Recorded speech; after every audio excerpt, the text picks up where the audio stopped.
अक्कण माती चिक्कण माती अशी माती सुरेख बाई जात ते रोवाव असं जात सुरेख बाई सपीटी दळावी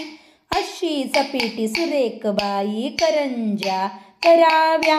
अशा करंज्या सुरेख बाई तबकी ठेवाव्या असं तबक सुरेख बाई शेल्याने झाकावं असा शेला सुरेख बाई पालखी ठेवावा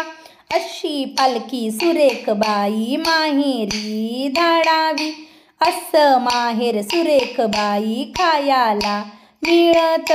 असं सासर द्वाड बाई कोंडूनी मारीत असं आजोड सुरेख बाई खेळाया धाडीत।